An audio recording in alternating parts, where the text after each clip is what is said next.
You're listening to Shoe In, covering the ins and outs of all things footwear, from sneakers to heels, loafers to slippers, and every type of shoe in between. Brought to you by the FDRA, the Footwear Industries Association focused on retail, trade, politics, and fashion, helping create and enhance conversations on all things footwear. Hey folks, welcome back to the Shoe In Show. Thanks for joining us for this next greatest episode that you're going to hear. We have not covered boots in a while, so we thought, what the heck? Let's have on one of I hear everything's bigger in Texas. We're going to find out on this episode, okay? But, you know, Sandy, when we were looking at COVID, the slipper market was going off the charts. We're coming out and we see people, you know, needing fashion shoes, and also boots are back in a really big way. So who do we have on today to talk a little bit about the boot marketplace and a little bit about their shoe story as well? Great. Thank you for the introduction. I am really excited to introduce our guest for today, Prasad Reddy, CEO of Twisted X. He is our guest today to talk about everything boots, everything Texas, work boots, sustainability, fashion boots, the trend and what's happening in that world. So Prasad, welcome, and please say hello and share your shoe story. Thank you. Thanks, Sandy and Andy. It's an honor and pleasure to be here. My shoe story starts with from my employment at Wolverine Worldwide going back to 71. Wow. I joined there in 1971, and most of you weren't even born by that time.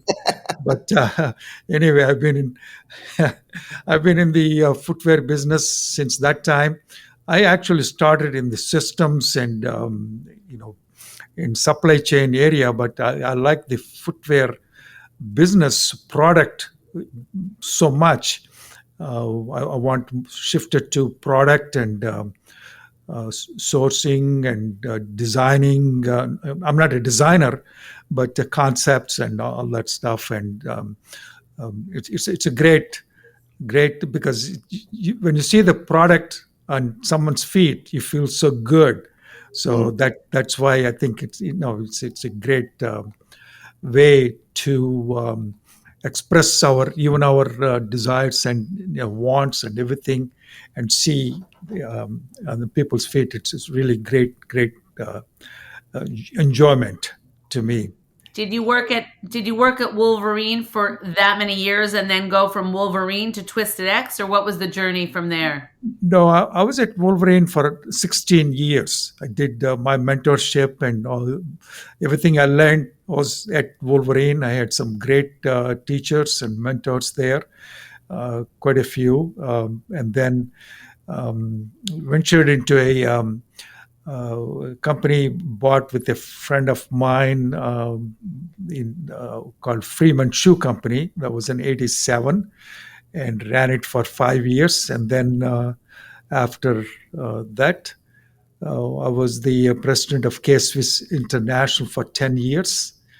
And then I was kind of semi-retired, but can't stop staying away from footwear industry. So I was doing some consulting, and this opportunity came in 2008 with Twisted X, when a friend of mine told me that Twisted X just filed for Chapter 11 thing, and you think there is opportunity. I came here, I looked at it. This is very fascinating business, Western boots. And until that time, I was in the street footwear, casual dress footwear, and athletic footwear, and so this is a learning process for me too.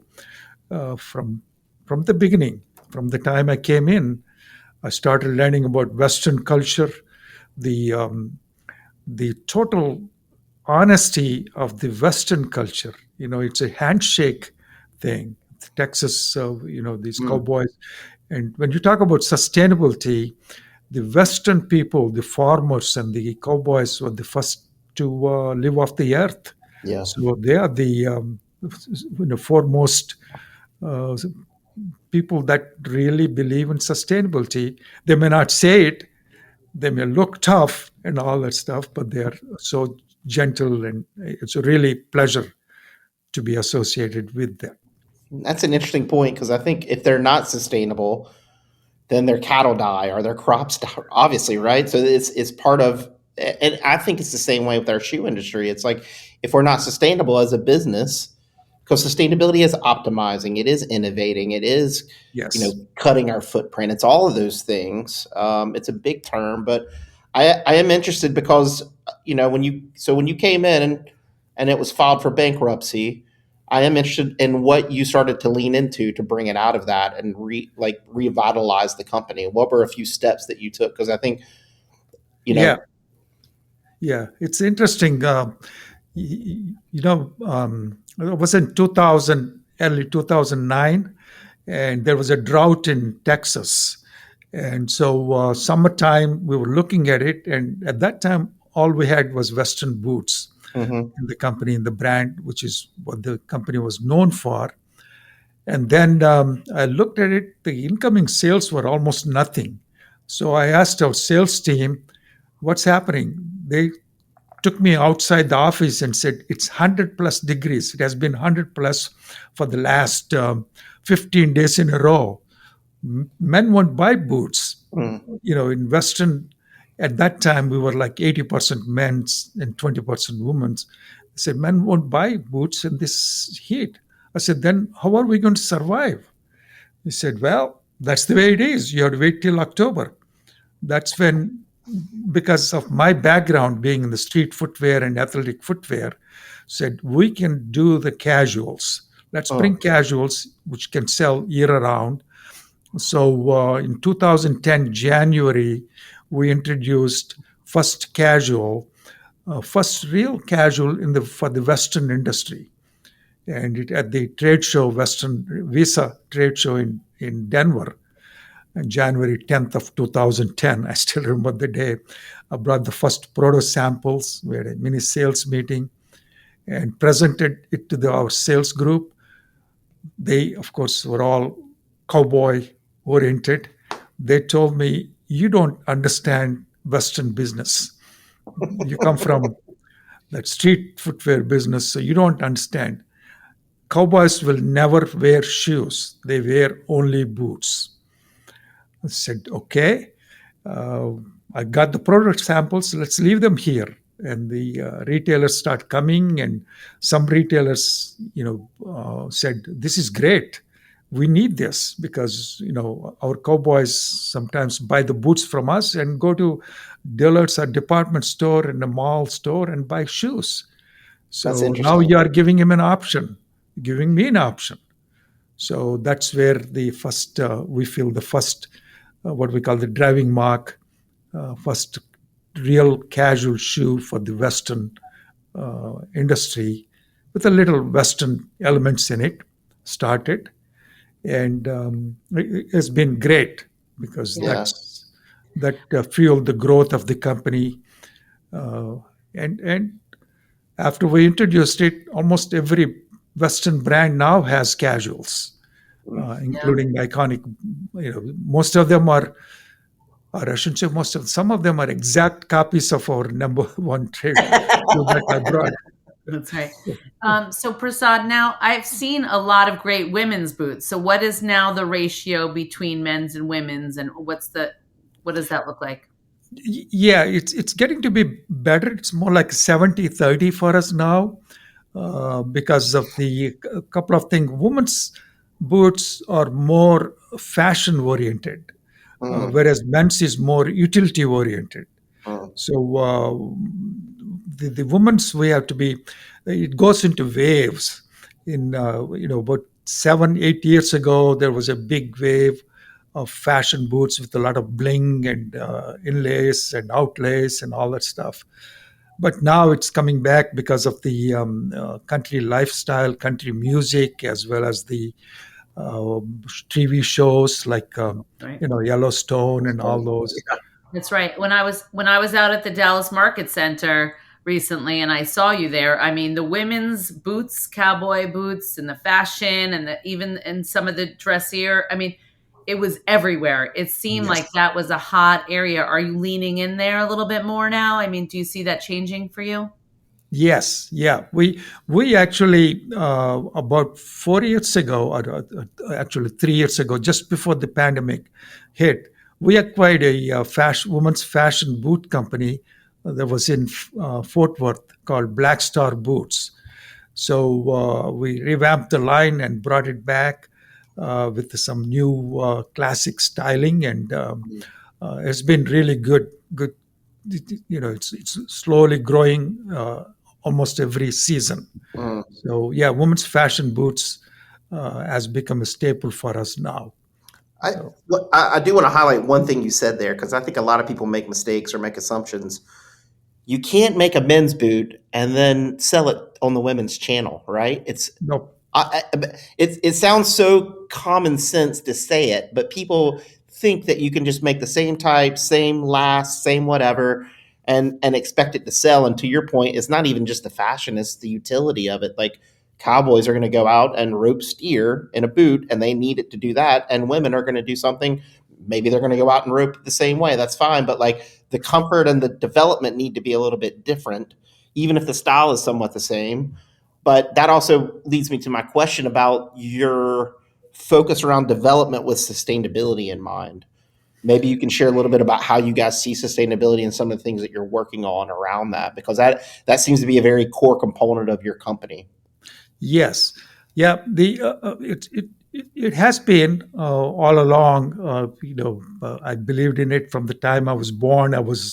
That was instilled in my mind that we have only one planet, and we have to when we leave this planet, we must leave it in the same shape or in a better shape when we came into this planet. That has been instilled into me, I mean, while I was growing up back in India by my parents, and it has stuck with me. And the big believer in going back to even early years 70s, 80s, 90s in recycling and Mm, saving everything possible. So in 2012, I read the book by Captain Charles, who wrote the Great Pacific Garbage Patch, that where there was a 1.2 square mile, a square 1.2 million square miles of garbage patch floating in Pacific Ocean, and which he saw while in his travels, and wrote that book. That was very eye opening. mm, Plastics have been growing, and the entire world has been using. So we said we have to do something, and finally we found in 2016 found a company that was willing to work with us, and we started developing that PET material mm, with that, and started using plastic water bottles to make our product. And we've been pretty big to the extent uh, we started with using the plastic water bottle, that PET material for shoes.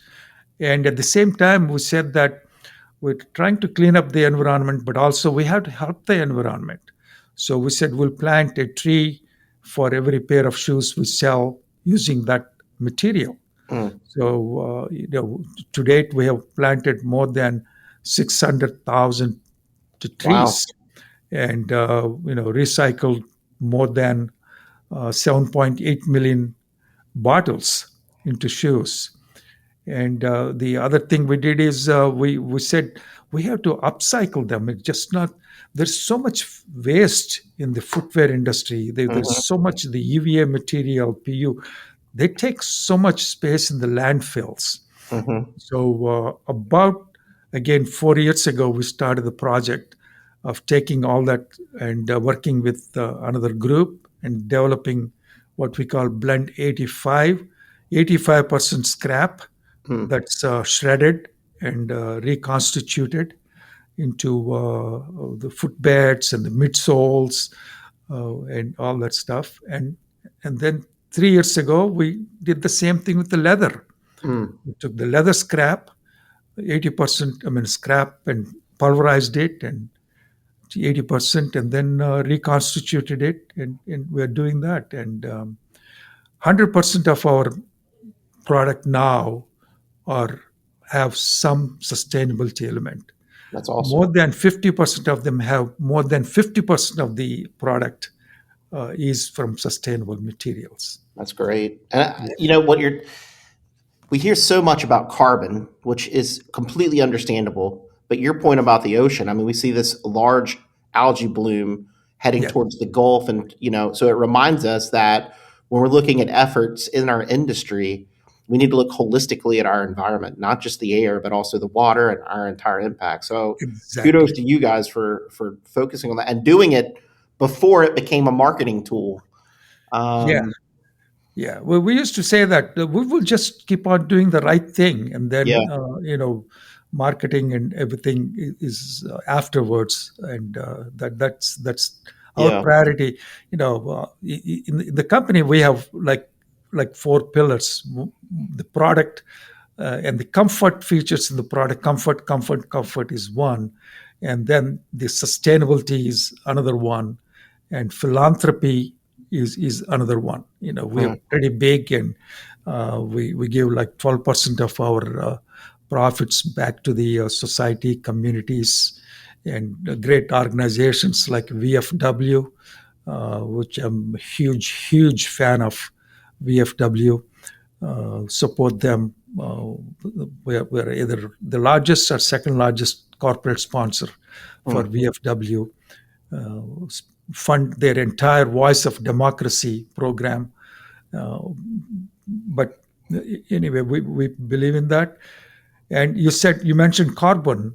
Hmm. And I think when we started doing this sustainability, I said by 2020, we want to be carbon neutral. Hmm. And we're glad to say that by 2020, we did become carbon neutral. And Wow, same that's a lot thing. of work. That's a lot of Yes. hard work getting there, but it's worth Yes. it. I mean, I think the other part is too, and you've been in the industry for so long, but sometimes I wonder why we're missing the boat on at the end of life.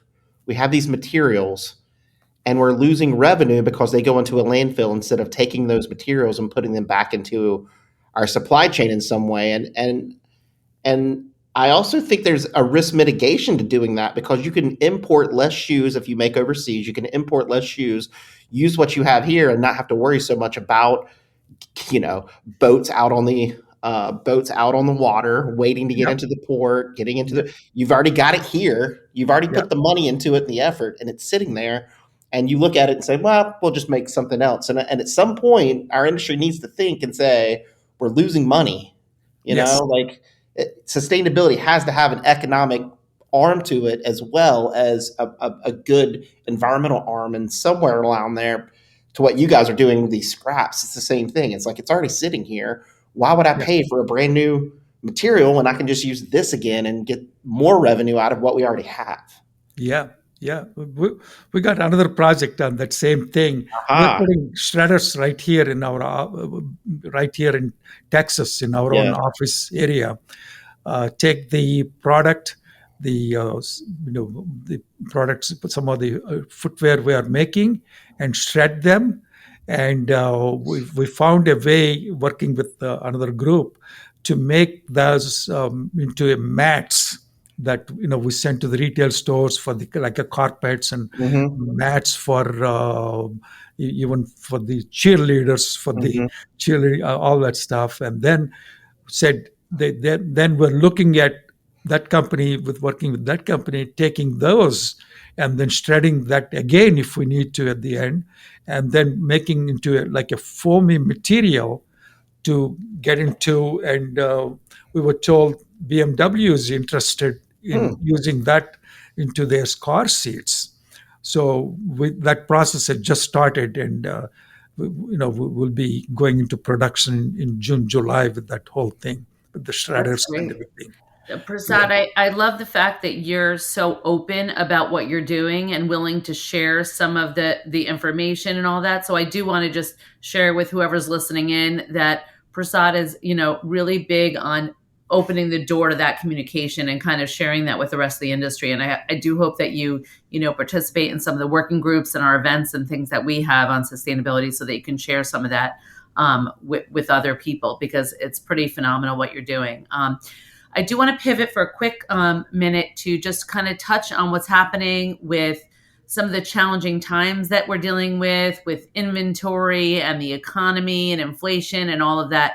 What are some of the things that you're doing to face some of these challenges and these headwinds right now?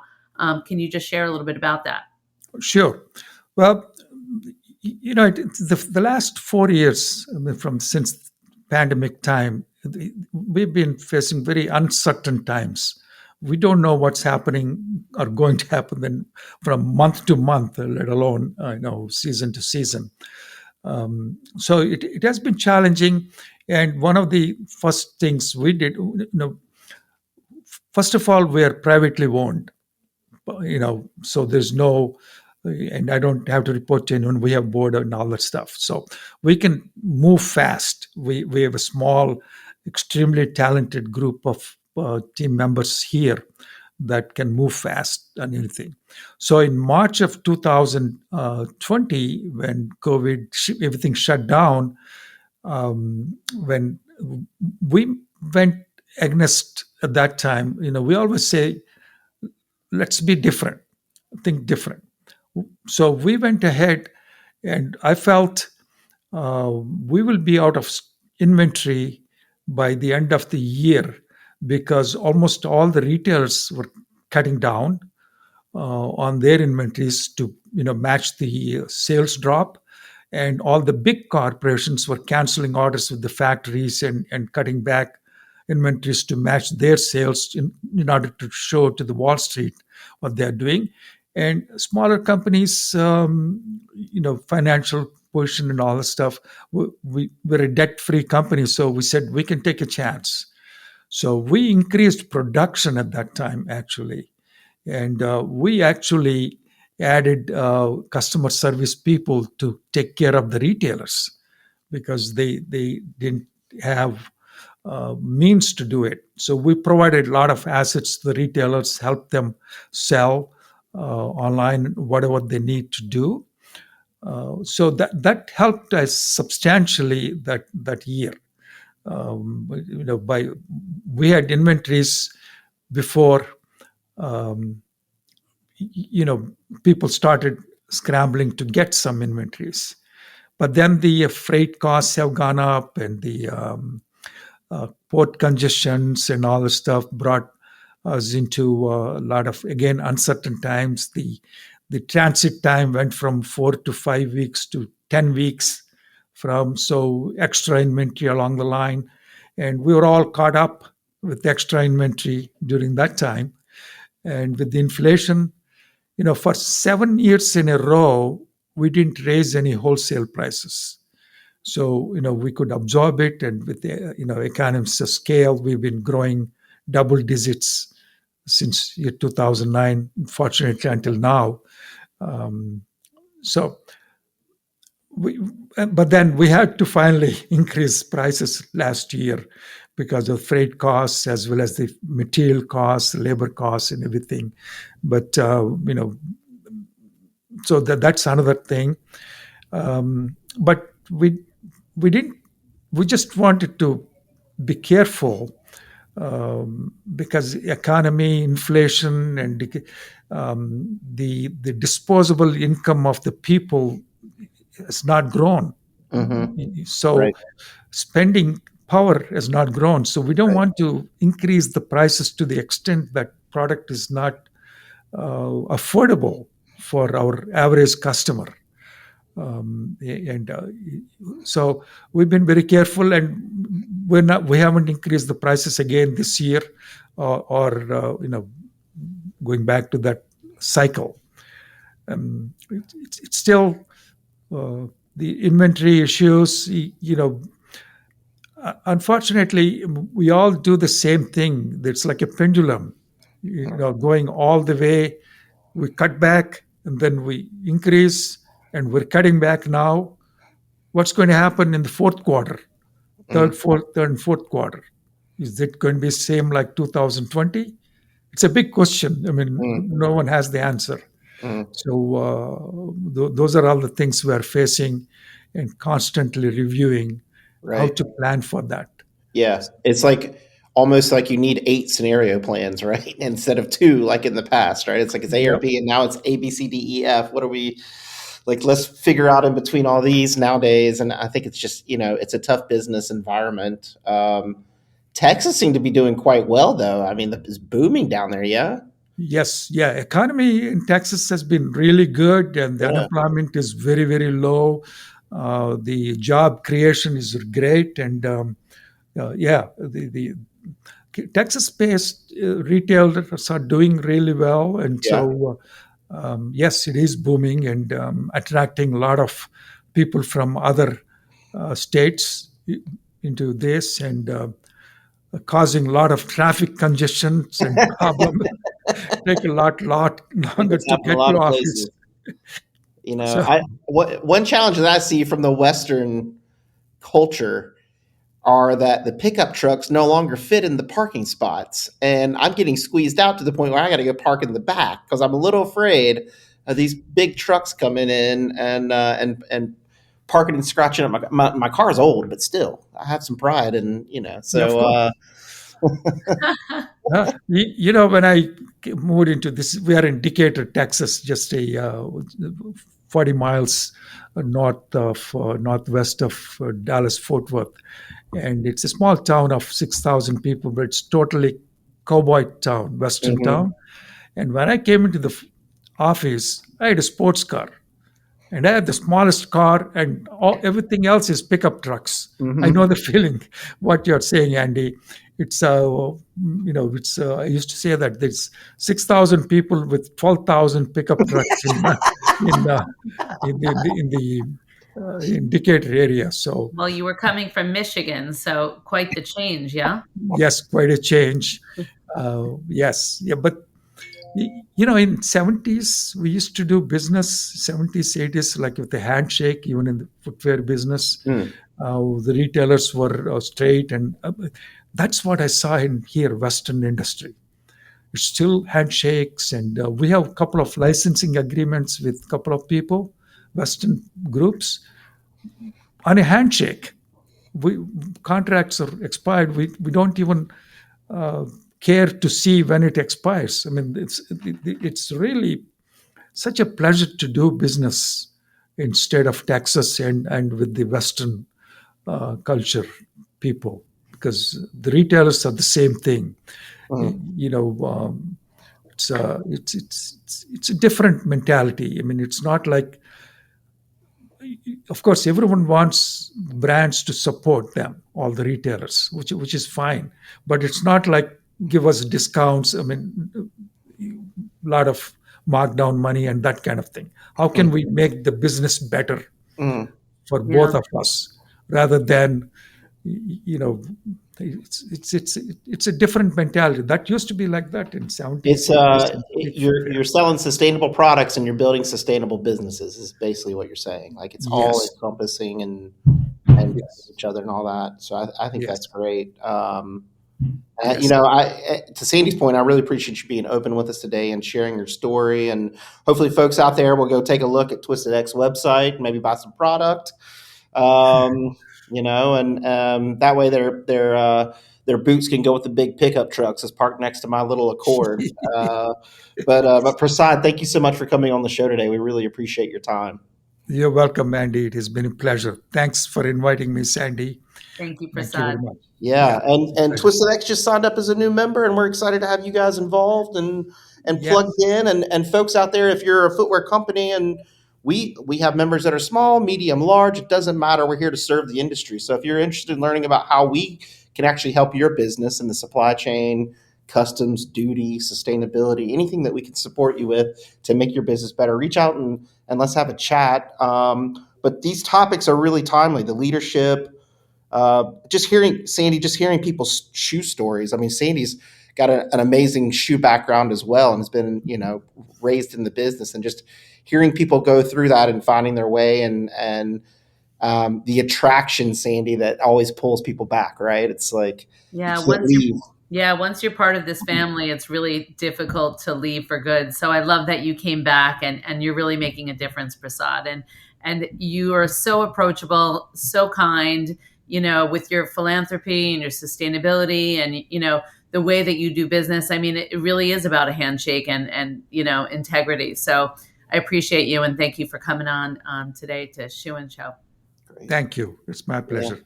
And folks, as always, shoeandshow.com has our entire catalog of all our great conversations that we have with leaders in the industry, experts.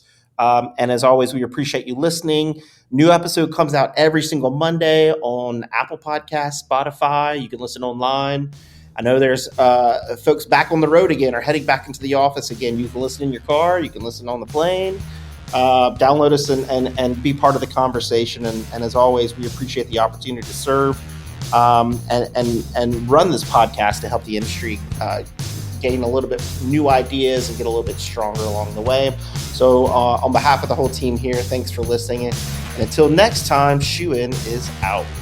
Shoe In has been brought to you by the FDRA, the Footwear Industries Association focused on retail, trade, politics, and fashion, helping create and enhance conversations on all things footwear. For information about FDRA, visit fdra.org.